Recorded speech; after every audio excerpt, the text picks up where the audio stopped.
10 వచనాలు మనం చదువుకోవడం జరిగింది నిన్నటి దినాన.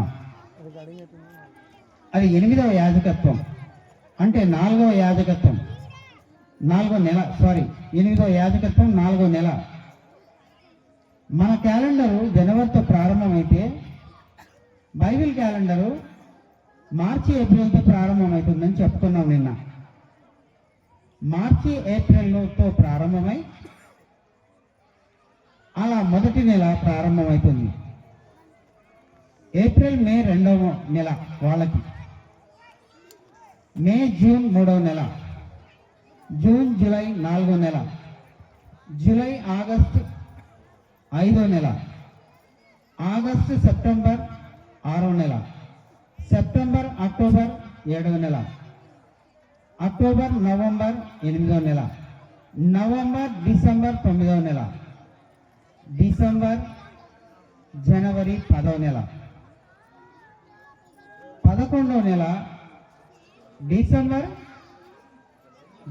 జనవరి ఫిబ్రవరి 11వ నెల, జనవరి ఫిబ్రవరి మార్చి 12వ నెల, మళ్ళీ 12వ నెల అంటే మొదటి నెల ఎప్పుడు వస్తుంది, మళ్ళీ మార్చి ఏప్రిల్తో ప్రారంభమవుతుంది.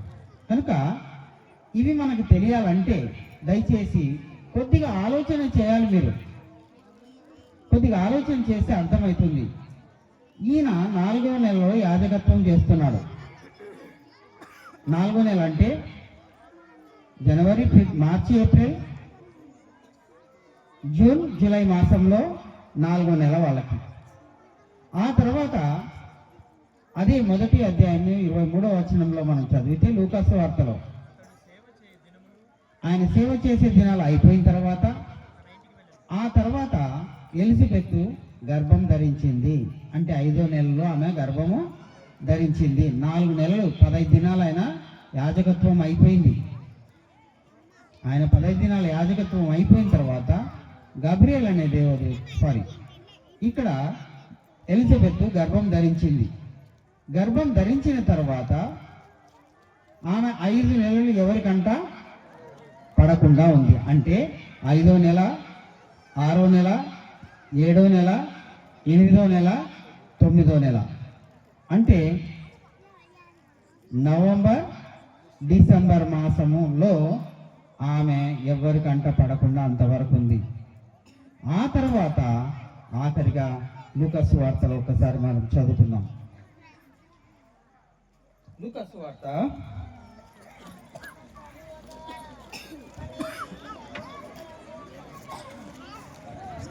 వార్త 1వ అధ్యాయం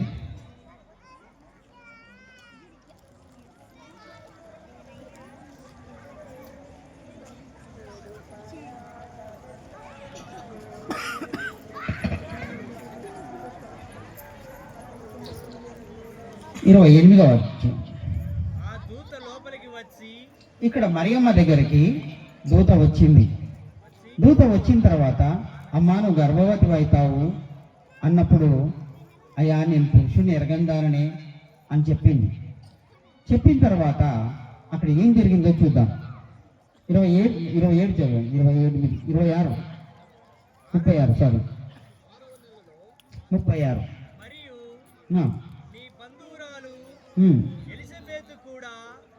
ఎలిజబెత్ కూడా తన వృద్ధాప్యమందు ఒక కుమారుని గర్భం ధరించి ఉన్నది. గొడ్రాలనబడిన ఆమెకు ఇది 6వ నెల. అప్పటికి 6వ నెలలు అయింది. ఆమె 4వ నెల యాజకత్వం కంప్లీట్ అయింది. బాగా వినాలమ్మా.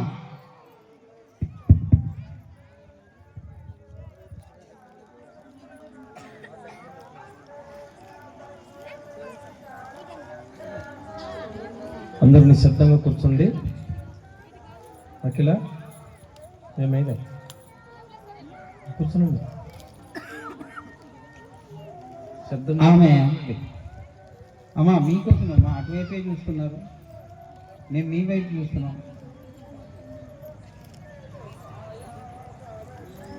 4 నెలల యాజకత్వం కంప్లీట్ అయిపోయింది. 5వ నెలలో ఇంటికి వచ్చినాడు. ఇంటికి వచ్చిన తర్వాత ఎలిజబెత్ గారు గర్భవతి అయింది. తర్వాత 4 నెలలు 5 నెలలు ఎవరికంటా పడలేదు ఆమె, అంటే 9 నెలలు అయిపోయింది. ఇప్పుడు ఆమెకు 6వ నెల, అంటే అప్పటికి 10వ నెల గురించి మాట్లాడుతున్నాడు అక్కడ. దేవుడు చెప్పిన ఏ మాట అయినను నిరర్ధకము కానేరదు ఆమెతో చెప్పను. అందుకు మరియా, ఇదిగో ప్రభు దాసురాలను నీ మాట చొప్పున నాకు జరుగునుగా కానీ అన్నదామె. అంటే ఇంకా నేను గర్భం స్వీకరిస్తున్నానని చెప్తుంది. నాకు గర్భం దారి ఇవ్వండి, ఆ రాజు నేను మోస్తానంటుంది. అన్న వెంటనే అయితే ఇప్పుడు 10వ నెలలో మరియమ్మ గారు గర్భం ధరించారు. 10వ నెల అంటే డిసెంబర్, జనవరి మాసం. డిసెంబర్ అంటే ఆఖరి దినాల్లో ఆమె గర్భం ధరించింది. ఇప్పుడు మనం డిసెంబర్ ఏ ఆఖరి దినాల్లో చేసుకుంటున్నామా, లేక డిసెంబర్ మొదటి 2 తారీఖులో చేసుకుంటున్నామా? ఆఖరి దినాలు 25వ తారీఖు చేసుకుంటున్నాం. కనుక ఆయన డిసెంబర్ మాసంలో పుట్టాడని దీన్ని బట్టి మనం చెప్పవచ్చు. ఎందుకంటే బైబిల్లో ఉన్న క్యాలెండర్ చూసాము, తర్వాత గ్రెగోరియన్ క్యాలెండర్ మనం వాడుతున్న క్యాలెండర్ చూస్తున్నాం. ఈ 2 టాలీ చేసినప్పుడు ఆయన డిసెంబర్ మాసంలో భూమి మీదకి వచ్చాడని లేఖనాలు చెప్తున్నాయి. మీకు ఆ నెలల గురించిన బైబిల్లో రెఫరెన్స్లు కావాలంటే ఇక్కడ ఉన్న సహోదరులను మీరు అడిగితే, పాస్టర్ గారిని అడిగితే ఆయన చూపిస్తారు. మీకు పాస్టర్ గారు, ప్రసంగి గారిని అడిగితే ఆయన ప్రతి రెఫరెన్స్ మీకు చూపిస్తాడు, ప్రతి నెల గురించి మీకు వివరిస్తాడు. కనుక ప్రియమైన వాళ్ళారా, కన్ఫ్యూజ్ కావాల్సిన అవసరం లేదు. యేసుక్రీస్తు వారు డిసెంబర్ మాసంలో ఖచ్చితంగా జన్మించాడని దీన్ని బట్టి చెప్పొచ్చు. ఇకపోతే టెబెత్ మాసం, ఇప్పుడు కొత్తగా ఈరోజు చెప్తున్న సబ్జెక్టు దయచేసి వినాలని. టెబెత్ మాసం అంటే 10వ నెల, అంటే డిసెంబర్. ఆయన యేసుక్రీస్తు వారు మొట్టమొదటి దినం రోజు గర్భప్రవేశం చేశాడని ఈ అంశమంతా చెప్పిన తర్వాత ఖచ్చితంగా నిర్ధారణ చేసుకోవచ్చు. అంటే వాళ్ళకి టెబెత్ 10వ నెల మొదటి తారీఖున. ఆ దినానికి ఏమి ప్రాముఖ్యత అని అంటే బైబిల్లో ఆదికాండము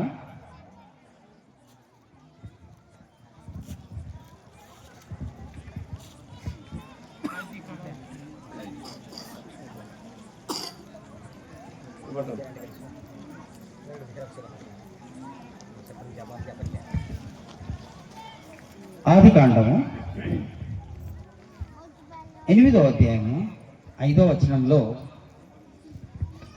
నోవాహు జలప్రలయం 40 దినాలు రాత్రింపగళ్ళు ప్రచండ వర్షం కురిసిన తర్వాత సుమారుగా 1 సంవత్సరం దినాలు నీళ్ళల్లోనే ఆ పడవలో తేలుతున్నారు.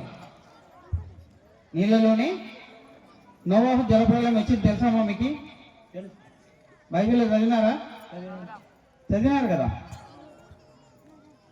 అక్కడ 1 సంవత్సరం దినాలు నీళ్ళల్లో ఉన్న తర్వాత భూమి మీద, ప్రపంచంలో ఉన్న భూమి మీద ఉన్న ప్రతి వ్యక్తి చనిపోయిన తర్వాత కేవలం 8 మంది మాత్రమే రక్షింపబడ్డారు.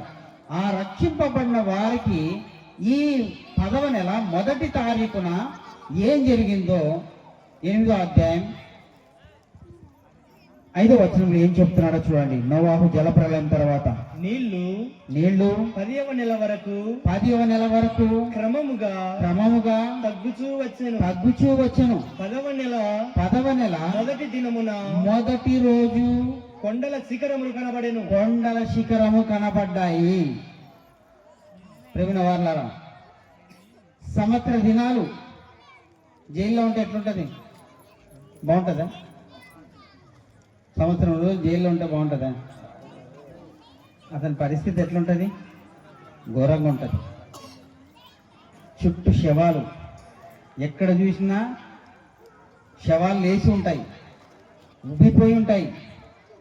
40 రాత్రి పగలు ప్రచండమైన వర్షం వచ్చింది. ఆ జల ప్రళయంలో నీళ్ళల్లో నోవాహు కుమారులు భార్య కోడళ్ళు మాత్రమే ఉన్నారు ఆ పడవలో. సంవత్సర కాలం అంతా ఎటు చూసిన నీళ్ళే, ఎటు ఏమీ లేదు. టెబేతు మాసము మొట్టమొదటి రోజున కొండ శిఖరాలు కనిపిస్తున్నాయంటే వాళ్ళకి భరోసా వచ్చింది. ఇప్పుడు నీళ్ళు ఇంకిపోతున్నాయి, మరి మా భూమి మీద మేము నడుస్తాం, మా భూమి మాకు వస్తుందనే ఒక సంతోషకరమైన వార్త వాళ్ళలో, ఆ సంతోషం వాళ్ళకి ఆ పరిస్థితిలో ఏర్పడిందని దీన్ని బట్టి మనం చెప్పొచ్చు. అలాగే రెండవ విషయం, ఎజ్రా 10వ అధ్యాయం 16వ వచనం. ఈ సందర్భము నెబుకద్నెజర్ రాజు ఇశ్రాయేలీ దేశంలో సొలొమోను రాజున కట్టిన దేవాలయాన్ని మొత్తం పడగొట్టేసి, మొత్తము దేశంలో ఉన్న వాళ్ళందరినీ చెల్లాచెదురు చేసి, ఉన్న వాళ్ళని అందరినీ ఎత్తుకొని పోయి దేశంలో ఒక్క మనిషి లేకుండా చెరపట్టబడినారు. వారు ఏమైనారు? చెరపట్టబడ్డారు. చెరపట్టబడిన తర్వాత అందరినీ చెల్లాచెదురు చేసిన తర్వాత మరి వారు చెరపట్టబడిన వారందరూ మరి తిరిగి ఎజ్రా కాలంలో వచ్చినారు, దేవాలయం కట్టుకున్నారు. మళ్ళా వాళ్ళందరూ మరి యాజకత్వాలు ప్రారంభించబడినప్పుడు వాళ్ళలో పాపం బయలుపడింది, పాపం పుట్టింది. అన్ని స్త్రీలను పెళ్లిళ్ళు చేసుకున్నారు, వ్యభిచారం చేస్తున్నారు. ఆ సమయంలో ఏం జరిగిందో ఎజ్రా 10వ అధ్యాయం 16వ వచనం. చెర నుండి విడుదల పొందిన వారు అట్లు చేయగా యాజకుడైన ఎజ్రాయిను పెద్దలలో కొందరు ప్రధానులను వారి పితరుల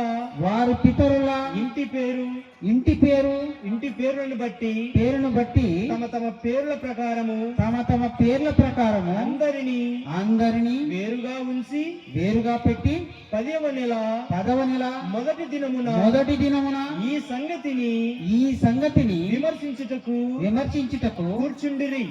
వాళ్ళ వ్యభిచారం చేసే సంగతి విషయమై పెద్దలందరూ వచ్చి కూడుకున్నారు.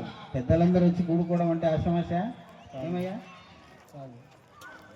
మీ సంఘ పెద్దలందరూ ఒకసారి వచ్చి కూడుకుంటారు ఎప్పుడైనా? ఎవరో ఒకరు మిస్ అవుతుంటారు, ఎవరో ఒకరు తప్పిపోతుంటారు. ఒక ప్రణాళిక, ఒక పద్ధతి చేద్దామనే లోపల ఏదో ఒకటి జరిగిపోతుంటుంది. ఎవరో ఒకరు వద్దని అంటారు, ఏదో ఒకటి జరుగుతుంది. కానీ ఆ సమయంలో ప్రతి గోత్రానికి సంబంధించిన పెద్దలందరూ అక్కడికి వచ్చి ఆ వ్యభిచార విషయంలో వాళ్ళు ఏం చేశారు? విమర్శించడం కూర్చున్న తర్వాత మొదటి నెల మొదటి దినమున అన్య స్త్రీలను పెళ్లి చేసుకున్న వారందరి సంగతి వారు సమాప్తం చేసిరి. ఏ రోజు? 10వ నెల టెబేతు మొదటి దినమున. ప్రారంభంలో ఇవ్వండి. 10వ నెల మొదటి దినమున వారందరినీ వారు సమూల నాశనం చేశారు. వాళ్ళ మధ్యలో పాపం పోవడానికి వాళ్ళందరూ ఏకంగా కూడగలరా? ఎక్కడైనా జరిగే పని అది? పాపం పోవడానికి పెద్దలందరూ కూడతారా? అది జరిగే పని కాదు. కానీ ఆ రోజు జరిగింది. వాళ్ళ మధ్యలో ఉన్న పాపాన్ని వాళ్ళు పోగొట్టుకున్నారు 10వ నెల మొదటి దినమున. అలాగే ఎస్తేర్ 2వ అధ్యాయం 16-17 వచనాలు. ఈ ఎస్తేర్ రాణి ఎవరంటే, ఈమె ఒక రాణి. చదండి. ఈ ప్రకారం ఎస్తేరు రాజైన ఎస్తేరు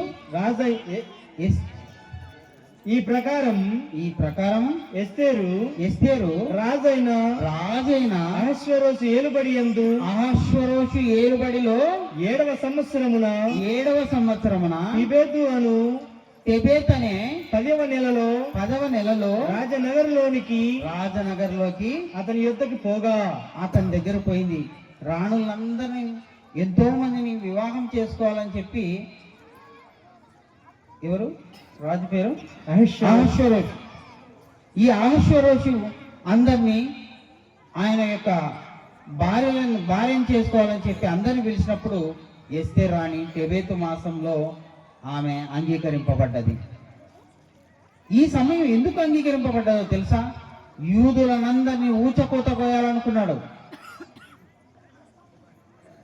హామాను విషయంలో కోపంతో ఉండి ఊచకోత కోయాలనుకున్నప్పుడు ఒక ఉరికంబం చేస్తాడు.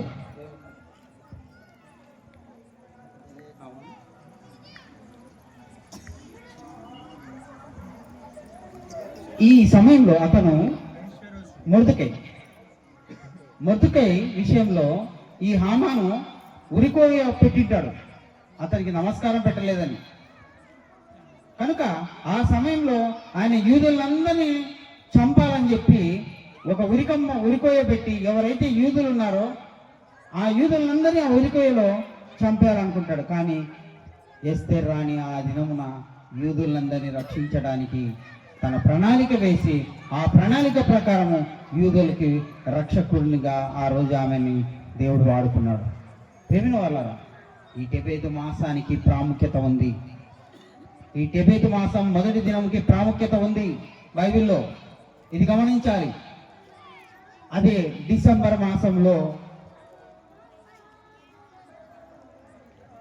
ఈ 2వ నెల, మీరు ఒక్కసారి బైబిల్ క్యాలెండరు, మనం వాడుకునే క్యాలెండరు 2022వ సంవత్సరం ఒకసారి గమనించగలిగితే 25వ తారీఖు టెబెతు మాసం మొదటి రోజు వచ్చింది అని గుర్తించండి.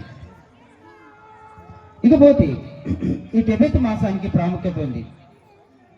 అయితే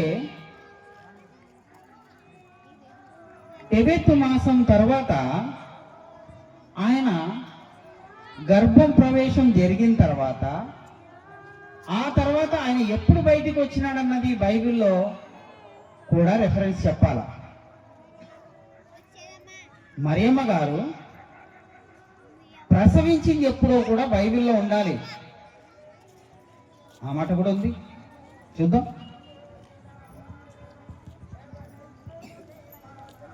లేవియాకాండం 23వ అధ్యాయం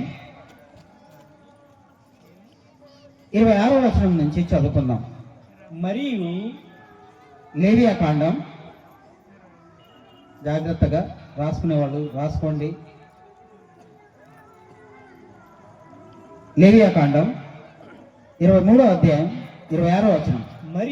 మరియు యెహోవా మోషేకు ఈలాగు సెలవిచ్చినాడు, ఈ ఏడవ నెల 10వ దినము పాపం నిమిత్తమైన ప్రాయశ్చిత్తార్థ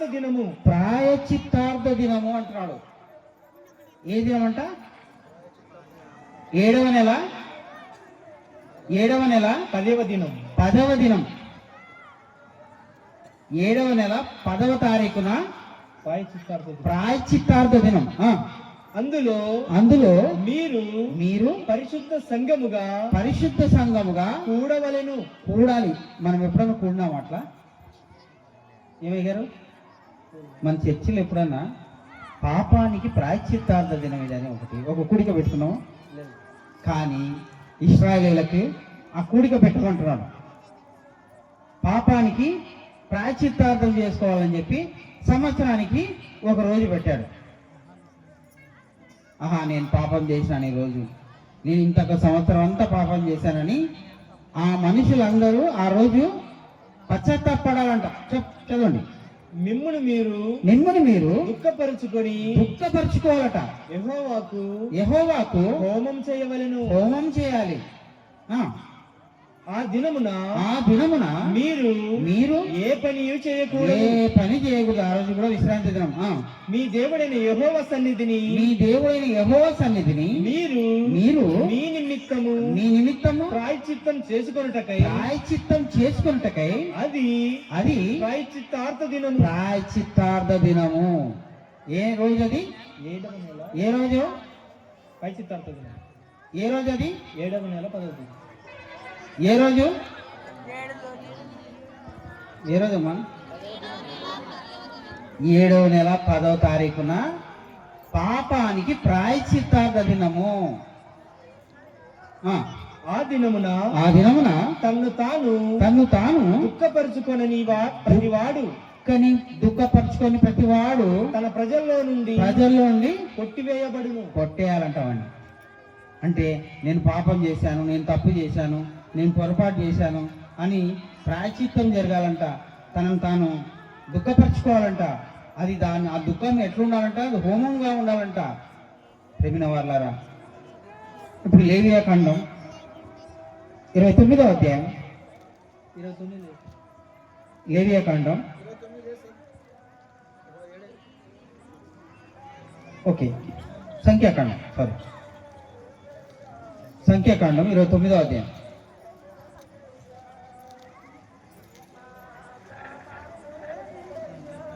7వ వచనం.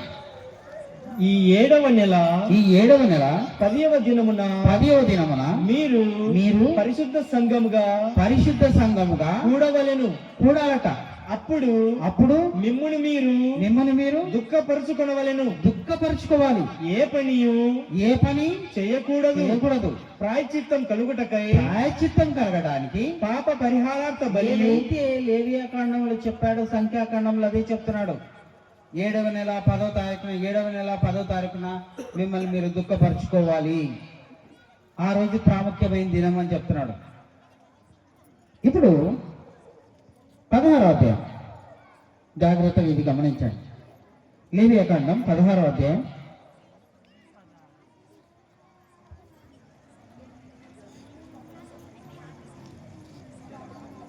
29 నుంచి చదవండి. జాగ్రత్తగా గమనించండి ఈ విషయం. ఇది మీకు నిత్యమైన కట్టడ.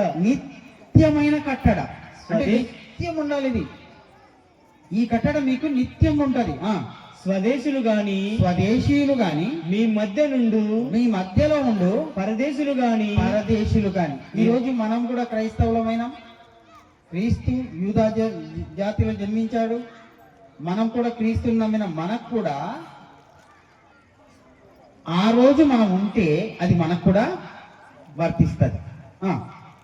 మీ మధ్య నుండు పరదేశులు గాని మీరందరూ 7వ నెల 10వ నాడు ఏ పని అయినను చేయకూడదు. మిమ్మల్ని మీరు దుఃఖపరచుకోవాలి. ఏలయనగా మీరు యెహోవా సన్నిధిని మీ సమస్త పాపముల నుండి పవిత్రులగునట్లు ఆ దినమున మిమ్మును పవిత్రపరచునట్లు మీ నిమిత్తము ప్రాయశ్చిత్తం చేయబడెను. 7వ నెల 10వ తారీఖున పాపాల కొరకు ప్రాయశ్చిత్తం చేసే దినం ఉంటాడు. 7వ నెల 10వ తారీఖున ప్రాయశ్చిత్తం చేయడానికి మిమ్మల్ని మీరు దుఃఖపరచుకోవాలంట. ఒక మాట అండి, రోజు పోయి మనం అడిగితే కదండి మనకి ఎవరైనా ఏదైనా సాయం చేసేది. డబ్బులు అవసరం ఉంది, రోజు పోయి అడగాల. అతని పోయి నాకు అప్పి అని అడిగితే ఏం చేస్తాడు? అప్పిస్తాడు. దేవుని కూడా నీ పాపాల కొరకు ప్రాయశ్చిత్తం చేసుకోవడం కొరకు దేవుణ్ణి అడిగితే కదా ప్రాయశ్చిత్తంకి దేవుడు ఇచ్చేది. పాపం కొరకు ప్రాయశ్చిత్తార్థం కావాలను నువ్వు అడగాలని చెప్తున్నాడు దేవుడు.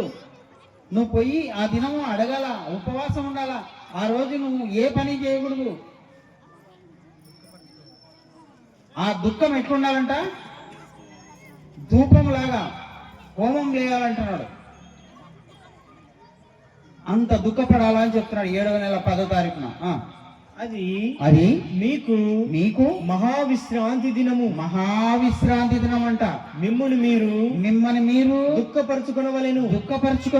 ఇది నిత్యమైన కట్టడ. నిత్యముండే కట్టడ. ఎవరు ఎవరు తన తండ్రికి మారుగా తన తండ్రికి మారుగా యాజకుడగుటకై యాజకుడు కావాలనుకున్నాడు. అభిషేకము పొంది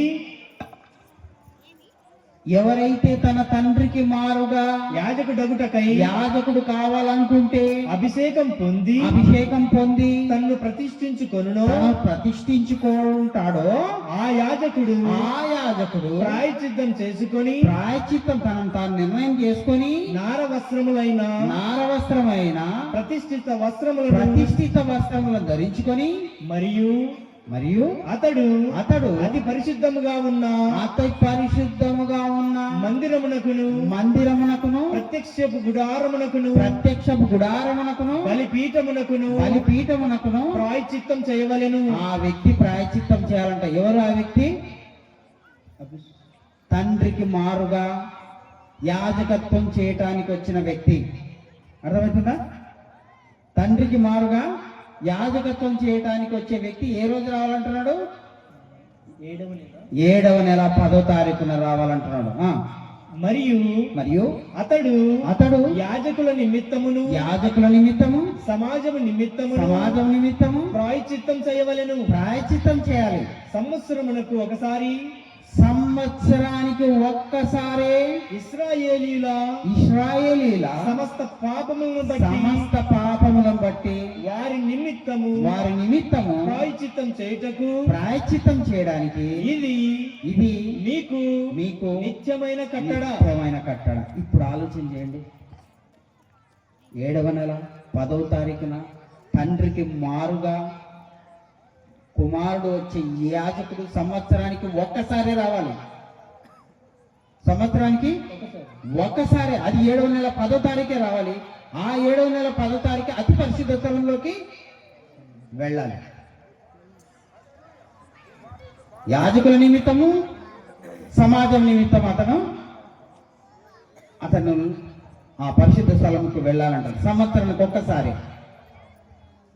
ఈ రోజు తండ్రికి మారుగా వచ్చింది ఎవరు? యేసుక్రీస్తు వారు. తండ్రి పంపగా వచ్చినవాడు యేసుక్రీస్తు వారు. ఎట్లా చెప్తారండి ఆ దినం అని వచ్చింది? ఇప్పుడు అడుగుదాం. టెబెత్ మాసం 10వ నెల, వాళ్ళకి 10వ నెల 30 రోజులు. టెబెత్ మాసం 10వ నెల 1వ తారీఖు అన్నాం కదా. 10వ నెల 30 రోజులు, 12వ నెల 30 రోజులు, 11వ నెల 30 రోజులు, 12వ నెల 30 రోజులు, 3వ నెల, మొదటి నెల 30 రోజులు, 2వ నెల 30 రోజులు, 3వ నెల 30 రోజులు, 4వ నెల 30 రోజులు, 5వ నెల 30 రోజులు, 6వ నెల 30 రోజులు, 7వ నెల 30 రోజులు. అప్పటికి ఎంత అయింది? 9 నెలలు అయింది. లెక్కేయండి. 10 నుంచి 7, 12లో 9 నెలలు పోవాలంటే ఎంత? మళ్ళా చెప్తున్నాను, దయచేసి ఇక్కడి నుంచి లెక్క పెడుతున్నాను. 10వ నెల 30, 12వ నెల 30, 10వ నెల 30, 11వ నెల 30, 12వ నెల 30, 13వ నెల 1వ నెల 30, 2వ నెల 30, 3వ నెల 30, 4వ నెల 30, 5వ నెల 30, 6వ నెల 30, 7వ నెల 30. 9 నెలలు అవుతుంది అక్కడ. 10, 11, 12, 1, 2, 3, 4, 5, 6, 7, 10 నెలలు. అంటే మొదటి 30 దినాలు, 10వ నెల 30, 10 రోజులు, 10 రోజులు. అవి 10వ నెల 10 రోజులు, 20 రోజులు వేసుకోండి. అవి 10వ నెల, ఇది 7వ నెల 30 రోజులు రాదు. దయచేసి గమనించాలి. ఇక్కడ 7వ నెల 30 రోజులు రాదు. 7వ నెల కేవలం 10 రోజులు వస్తుంది. కనుక 9 నెలల 10 రోజులు అవుతుంది. 7వ నెల అన్నాను కదా, 7వ నెల కంప్లీట్గా కాదు. 10 రోజులు మాత్రమే వస్తుంది. అంటే 9 నెలల 10 రోజులకు యేసుక్రీస్తు వారు తండ్రికి మారుగా వచ్చారు. 9 × 30 ఎంతమ్మా? 270 రోజులు. ఒక బిడ్డ తల్లి గర్భంలో ఎంతకాలం ఉంటుందో తెలుసా?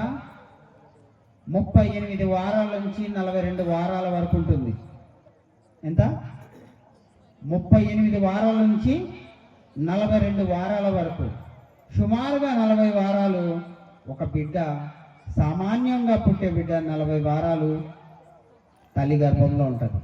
40 వారాలు ఇంటూ 7 లెక్క పెడితే ఎంత? 280 రోజులు. 10వ నెల 30 రోజులు, 30 రోజులు, 10, 11, 12, 1, 2, 3, 4, 5, 6, 7 నెలలో 10 రోజులు. అర్థమవుతుందా? అంటే 9 నెలలు మీరు లెక్క కడితే 30 వేస్తే 270, 7వ నెల 10వ తారీఖు వస్తే ఒక 10 రోజులు. ఖచ్చితంగా యేసుక్రీస్తు వారు టెబెతు మాసము 10వ నెల 1వ తారీఖున జన్మించాడు. అది కొన్ని 2 క్యాలెండర్లు సరిగ్గా రావు కాబట్టి, ఎప్పుడు సమానంగా ఉండవు కాబట్టి అవి కేవలం 30 రోజులు మాత్రమే ఉంటాయి. మన క్యాలెండర్ 31 ఉంటుంది, 30 రోజులు ఉంటుంది, 28 ఉంటుంది, 29 ఉంటుంది. కనుక కొన్ని రోజులు మనకు బ్యాలెన్స్ తప్పుతుంది. కాబట్టి బైబిల్ క్యాలెండర్ ప్రకారంగా 28 ఆయన టెబెతు మాసము 1వ నెల మరియమ్మ గర్భంలోకి వచ్చి, ఆ తర్వాత 7వ నెల 10వ తారీఖున ఆయన తండ్రికి మారుగా యాజకత్వం చేయడానికి వచ్చాడు. యేసుక్రీస్తు యాజకుడా కాదా? ఆయన లేవీడా? కాదు. ఆయన యూదా జాతి. కానీ యూదా జాతిలో ఎవరో యాజకత్వం చేయలేదు. కానీ యేసుక్రీస్తు వారి యాజకుడు. హెబ్రీయులకు రాసిన పత్రిక ఇంకో మంచి మాట అండి. ఇక్కడ ఒక మంచి మాట మిస్ అవుతున్నాం. యేసుక్రీస్తు వారు పుట్టినప్పుడు ఏం జరగాలి, ఏం జరగాలో చెప్తున్నాడు. ఇర్మియా గ్రంథం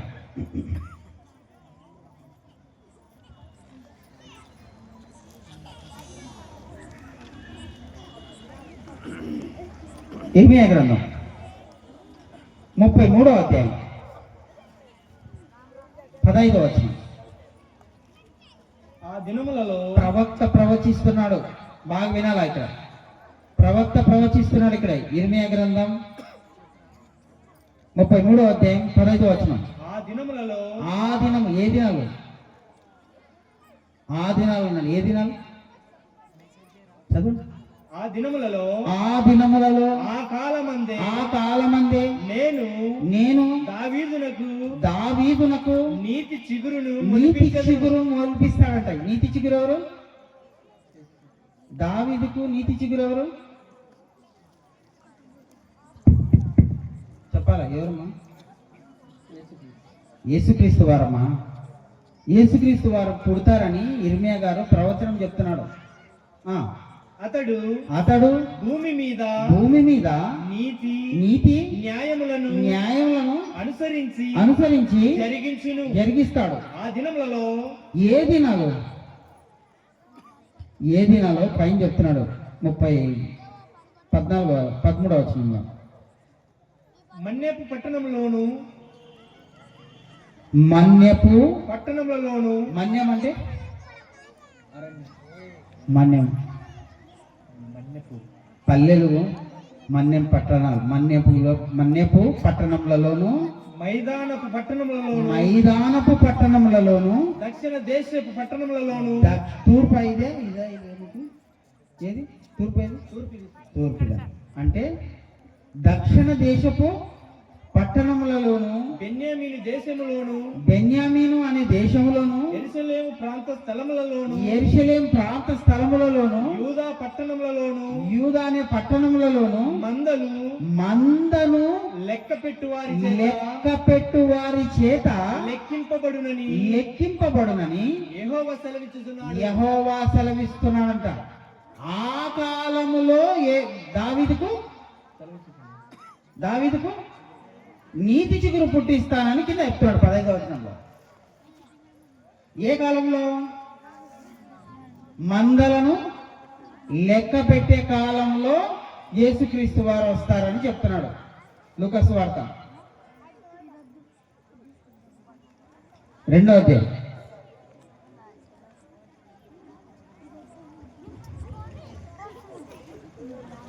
1వ వచనం.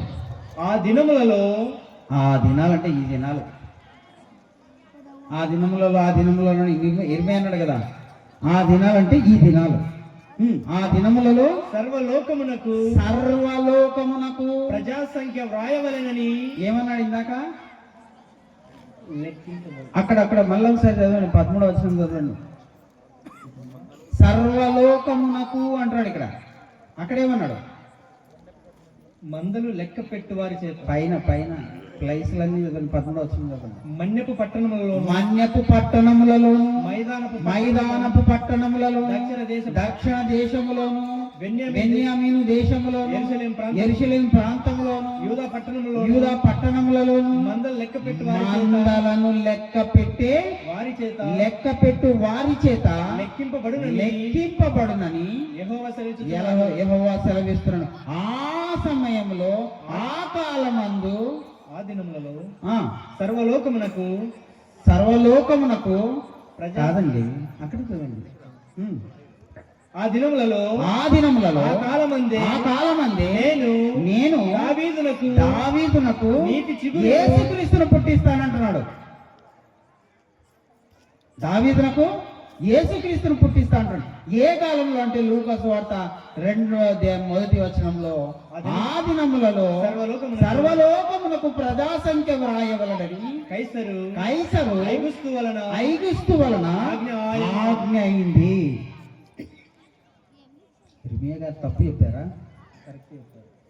ఎట్లుంది? ఇర్మియా గారు ప్రవచనం ఇక్కడ నెరవేర్పు జరుగుతుంది యేసుక్రీస్తు కాలంలో. ఆ కాలంలో కదండి మనం చదువుకుంటున్నది యేసుక్రీస్తు వారు జననం గురించి. ఆ కాలంలో యేసుక్రీస్తు వారు పుడతారని చెప్తున్నారు. టెబేతు మాసం మొదటి నెల బైబిల్ ప్రకారంగా. టెబేతు మాసం నుంచి 7వ నెల 1వ తారీఖున వేసుకుంటే 280 దినాలు. ఒక తల్లి గర్భంలో తన బిడ్డను మోసే కాలము 280 దినాలు. 270 దినాల్లో కూడా ప్రసవం అవుతారు, కానీ అది తక్కువ. ఒక్కొక్కసారి 42 వారాలు కూడా తీసుకుంటుంది. అంటే బిడ్డ మరీ ఎక్కువ పెద్దగా అయిపోతుంటాడు బిడ్డ. కనుక సామాన్యంగా పుట్టేవాళ్ళు 280 రోజులు. అలా 207 రోజులు లెక్క కడితే కరెక్ట్ 7వ నెల 1వ దినమున 10వ దినమున యేసుక్రీస్తు వారు గర్భంలో నుంచి ప్రసవం చేయడం జరిగింది మరియమ్మ గారు. ప్రేమిన వాళ్ళరా, యేసుక్రీస్తు వారు యాజకుడు. ఆయన యాజకత్వం కింద మనం ఉండాలి. హెబ్రీయులకు రాసిన పత్రిక 7వ అధ్యాయం 11వ వచనం. ఆ లేవీయులు యాజకులై ఉండగా ప్రజలకు ధర్మశాస్త్రం ఇయ్యబడెను గనుక ఆ యాజకుల వలన సంపూర్ణ సిద్ధి కలిగిన ఎడల అహరోను క్రమములో చేరిన వాడని చెప్పబడక మెల్కీసెదెకు క్రమం చొప్పున వేరొక యాజకుడు రావాల్సిన అవసరమేమి? ఇదియుగాక యాజకులు మార్చబడిన ఎడల. అయితే నెక్స్ట్ అదే హెబ్రీయులకు రాసిన పత్రిక 3వ అధ్యాయం 1వ వచనం. ఇందువలన పరలోక సంబంధమైన పిలుపులో పాలు పొందిన పరిశుద్ధ సహోదరులారా మనం ఒప్పుకొనిన దానికి అపోస్తలుడును ప్రధాన యాజకుడైన యేసు మీద లక్ష్యముంచుడి. ఆ యేసుక్రీస్తు మీద లక్ష్యం ఉంచండి అంటున్నాడు. ఎవరు ప్రధాన యాజకుడు? యేసుక్రీస్తు వారు. ఈ ప్రధాన యాజకుడు 7వ నెల 10వ తారీఖున ఆయన ప్రవేశించడం జరిగింది. ఈ యాజకుడు ఏ రోజు రావాలి? 7వ నెల 10వ తారీఖు మాత్రమే రావాలి. దేనికి? తండ్రి కుమారుగా తను రావాలి, వచ్చి యాజకత్వం చేయాలి. అలాగే 4వ అధ్యాయం 14వ వచనం. ఆకాశ మండలం గుండా వెళ్ళిన దేవుని కుమారుడైన యేసును గొప్ప ప్రధాన యాజకుడు మనకున్నాడు గనుక మనం ఒప్పుకునే దాన్ని గట్టిగా చేపట్టుకునేలా మన ప్రధాన యాజకుడు మన బలహీనతల యందు మనతో సహానుభవం లేనివాడు కాడు గాని మనలాగే ఆయన జీవించాడు కనుక సమస్త విషయంలోను మన వలనే శోధింపబడినను ఆయన పాపం లేనివాడుగా జీవించాడు. ప్రియమైన వారలారా, మన యాజకుడు యేసుక్రీస్తు వారు. మర్చిపోకండి. క్రైస్తవుల్ని మరొకసారి మీకు మతం చేస్తున్నాము. క్రైస్తవులు అనగా ఎవరు? నిన్నటి దినాన్ని చెప్పాను నేను. క్రైస్తవులు అనగా ఎవరు? క్రైస్తవులు అనగా ఎవరు?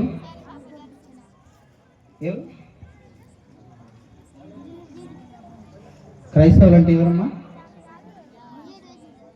మళ్ళీ ఒకసారి చదువుతాం. ఎఫ్ఎస్సీలకు రాసిన పత్రిక, ఈరోజు ఫిలిప్పీలకు రాసిన పత్రిక చూద్దాం. 1వ అధ్యాయం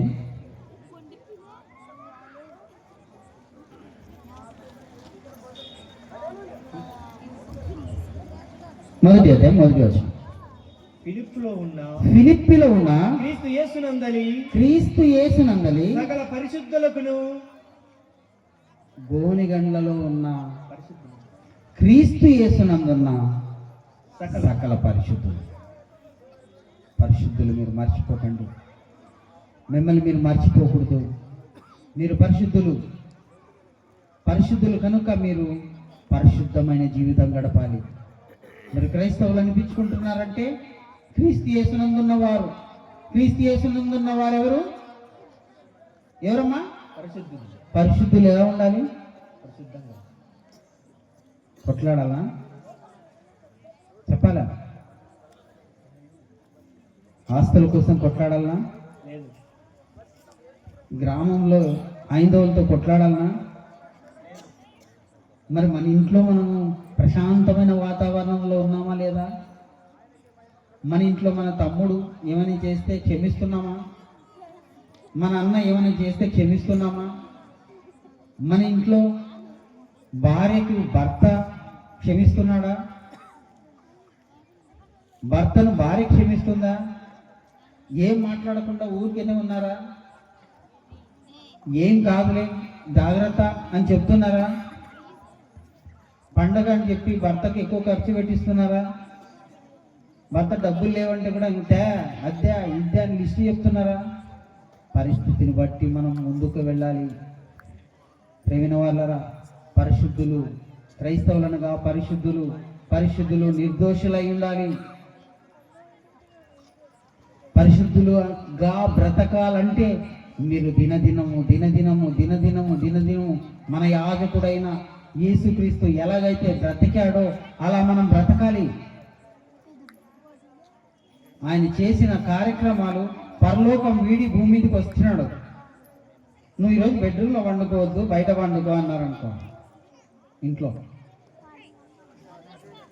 ఇంట్లో పెద్ద విప్లవం జరుగుతుంది కదా, అవునా కదా? ఈరోజు బెడ్రూమ్లో వద్దులే, బయట పడుకో, వేరే వాళ్ళు బంధువులు వచ్చినారు అంటే సర్దుకుపోతారా?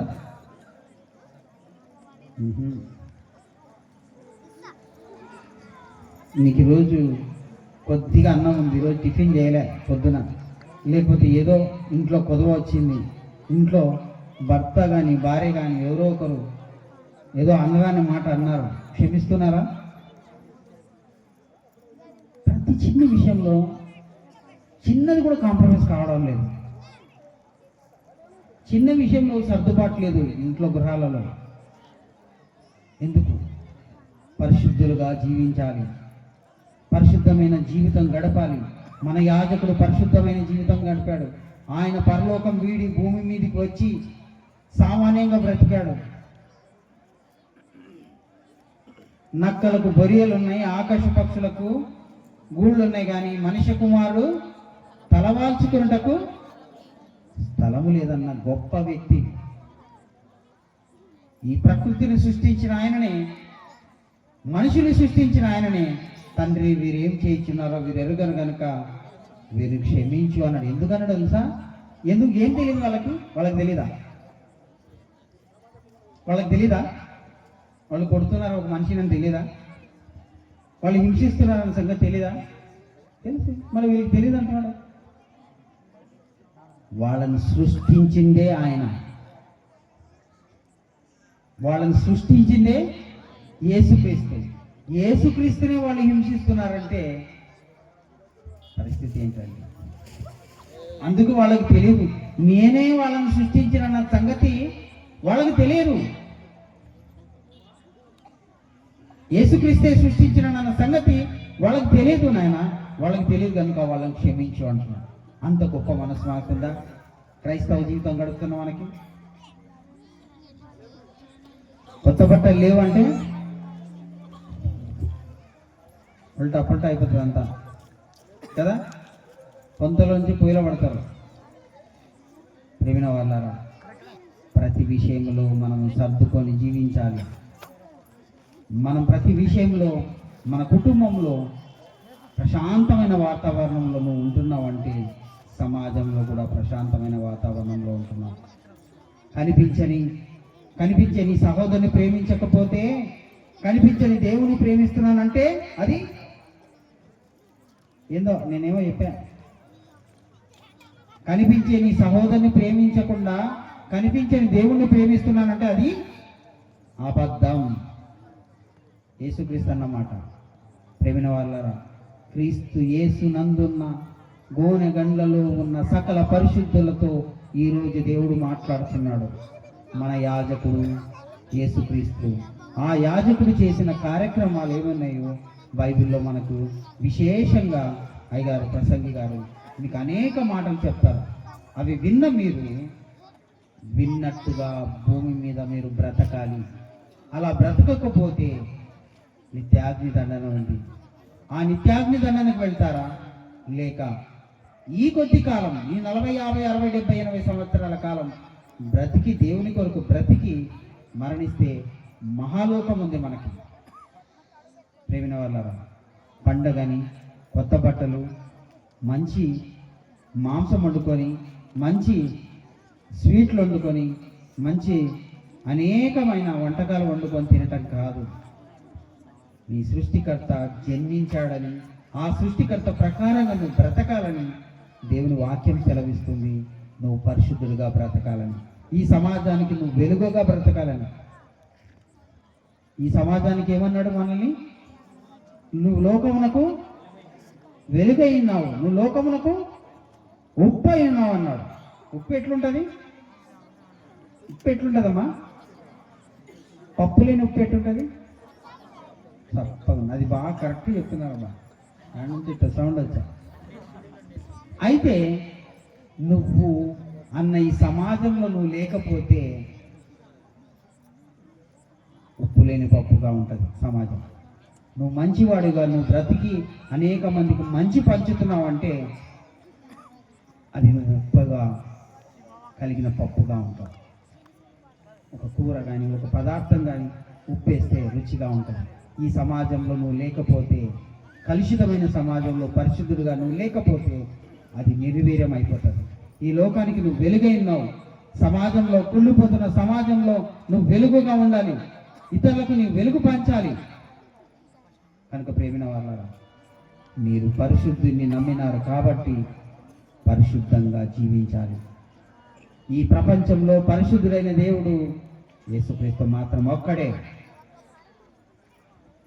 ఆ పరిశుద్ధుడైన దేవుని చేత పట్టిన నీవు పరిశుద్ధమైన బ్రతుకు బ్రతికితే దేవుడున్న లోకానికి వెళ్తామని వాక్యం సెలవిస్తుంది. కనుక ఈ మాటని బట్టి 7వ నెల 10వ తారీఖున ఆయన ఈ లోకానికి ప్రవేశించాడు. గర్భంలో నుంచి ప్రసవం జరిగింది. 7వ నెల 10వ నెల 1వ తారీఖున మరియమ్మ గర్భంలోకి ప్రవేశం జరిగింది. కనుక ఈ మాటలు మీరు బైబిల్లో వ్రాయబడిన మాటలు తెలుసుకోవటానికి ఖచ్చితంగా మీరు అయ్యగారి దగ్గరికి మళ్ళీ వచ్చి ఆ అంశం గురించిన సంగతులు మీరు తెలుసుకోవాలని కోరుకుంటూ నేను ముగిస్తున్నాను. ప్రార్థన చేస్తున్నాను. మమ్మల్ని మికిలిగా ప్రేమించిన మా పరలోకపు తండ్రి, మీ అపారమైన ప్రేమ చేత నాయన, దయగల నాయన, కృపగల తండ్రి,